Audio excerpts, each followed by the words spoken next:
to our CLIACAP New York certified lab in Houston, where we have the highest level of complex testing. We're agnostic to which assay we use. We can use Fuji-Rubio. We have global rights to Quanterix in Asia, Europe, and the US. Then, once that test is done, you do a digital cognitive assessment that's FDA approved. If you're elevated, our board certified neurologist then set up an appointment to discuss your particular case and then guide you into the ecosystem further. My time is up and I'll take questions, but I will finish with this. We did 250 tests on May 10th when we launched. We have a mid-9-figure offer from a large pharma company for acquisition as of last week, which we don't want to take. Ronnie, thank you so much. Over to the judges. I was about to call the judges our sharks, even though they're not investing today. But I feel like I am the shark because I'm cutting people off. I'm fine. Anyway, over to you, judges.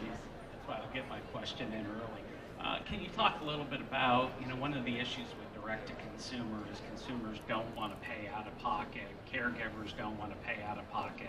I didn't see any research or studies that show that somebody other than an insurance company would want to pay for this. Yeah, it's a very interesting question, great question. So I will tell you, the first contract we got offered was by an insurance company, 200,000 tests. We said no, and the reason for that is that this information is extremely private, extremely important. You can imagine that any of us test positive and we still have high-paying jobs. Our employer knows that we are on the cusp of Alzheimer's disease, right? So number one, the reason when we did our surveys of patients, they didn't want this in their medical record. They don't want it ordered by their PCP. They don't want it ordered by a neurologist. Because the minute it's positive, they are now flagged as a high-risk patient. So now the price of our entire ecosystem is $4.99, okay? We made it as cheap as we humanly could. However, my goal is to make it $0. Because the exhaust off the bat is actually the business model. When you look at putting a patient into an Alzheimer's trial right now, the average cost to Big Pharma is $97,000 per patient. So our LTV per patient, positive or negative, is over $10,000 per patient. Can you talk a little bit more about the differentiation with your diagnostic test?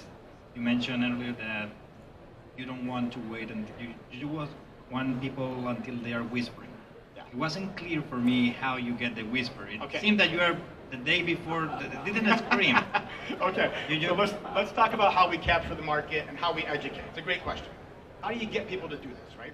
So luckily the USA Today called yesterday, so we'll have a big interview about flipping the paradigm of Alzheimer's. So the first step is to create an understanding that this is not scary. It's like catching cancer early.